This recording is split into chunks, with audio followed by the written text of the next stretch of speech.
லைவ்ல வாட்டர்மெலன் திவாகரும் கலையரசனும் பேசிட்டு இருக்காங்க. அப்போ அவர் வந்து என்னன்னா மொத்த வன்மத்தையும் இறக்கிட்டு இருக்காரு. திவ்யாலாம் ஒஸ்ட் கேரக்டர், இந்த மாதிரி டைட்டில் வின்னர் ஆகிறதுக்கு கொஞ்சம் கூட தகுதியே இல்லாத பொண்ணு, தான் கரெக்டுங்கிற மாதிரி சொல்கிற பொண்ணு அப்படின்னு சொல்லிட்டு இருக்காரு. அப்புறம் சொல்கிறாரு, சபரி நல்ல பையன், நல்லா ஹெல்ப் பண்ணுறான், எல்லாமே பண்ணுறான், ஓரளவுக்கு சண்டையெல்லாம் பெருசாக்க மாட்டான், தப்பு இருக்குதான், இருந்தாலும் சபரி நல்ல பையன் அப்படின்னு சொல்கிறாரு. அதுக்கு வந்துட்டு கலையரசன் சொல்கிறாரு, ஏன் அவனும் பார்வதி கண்ணை அடித்தான்ல அப்படின்னோடனே அது தெரியாமல் பட்டது தானே அப்படிங்கிறாரு. உடனே இல்லை, அவனே வேணும்னு தெரிஞ்சு பண்ணதுன்னு சொன்னானே அப்படின்னு சொல்கிறாங்க. அதுக்கு வந்துட்டு இவர் சொல்கிறாரு, தெரிஞ்சு பண்ணதுன்னு அது ஏதோ ஒரு சும்மா எதேச்சியாக சொல்லியிருக்கான், அது அப்படி பெருசாகிடுச்சு. அது காரணம் என்னென்னா அவனுக்கு பாவம் பிடிச்சிருச்சு. நான் ஏதாச்சும் சின்ன விஷயம் பண்ணும்போது அவன் அதை பெருசாக்கி சொல்லுவான், அது அவனுக்கே ஒரு தண்டனை கிடைச்சது மாதிரி அவன் பண்ண தப்பு, அவன் சாதாரணமாக பண்ணது அவனுக்கு ரொம்ப பெரிய விஷயமா வைரல் ஆகிடுச்சு. அப்படி சபரி எந்த விஷயத்தையும் பெருசாக்கி நான் பார்த்ததே கிடையாது, அவர் இப்படி சொல்கிறாரு.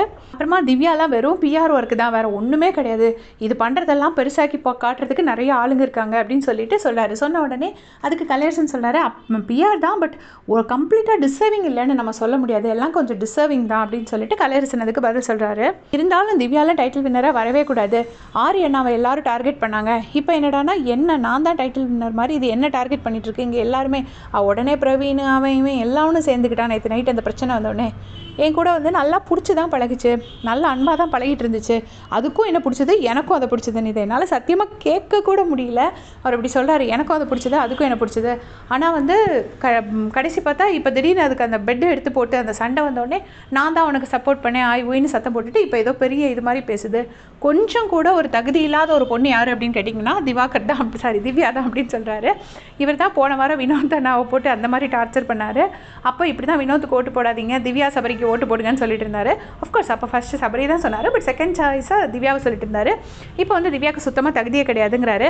அப்புறம் வினோத் பெட்டி எடுத்துகிட்டு போனோடனே திவ்யாவுக்கும் சபரிக்கும் அப்படி ஒரு சந்தோஷம். அப்படின்ன உடனே கலையரசன் சொல்கிறாரு, சபரியெல்லாம் குட்டி போட்ட பூனை மாதிரி சுற்றிட்டே இருந்தான் அப்படின்னு.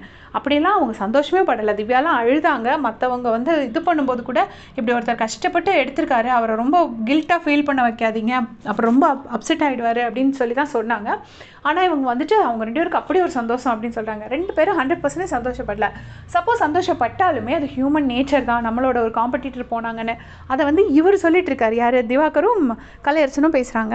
நம்ம பாரு பற்றி சொல்கிறார். பாரு வந்து நல்ல பொண்ணு தான், திவ்யாவோட பாரு இவ்வளோ பெட்டர், அந்த கார் டாஸ்கில் ஒரு தப்பு பண்ணிடுச்சு, நான் இருந்தேன்னா கண்டிப்பாக விட்டுருக்க மாட்டேன், நான் போகிறப்ப கூட அதுதான் அழுதுச்சு, அது ஏதாவது தப்பு பண்ணால் சொன்னால் கேட்டுக்கும் திருத்திக்கும் எல்லாம் பண்ணும், திவ்யா சொன்னால் கேட்டுக்காது திருத்திக்கவும் செய்யாது.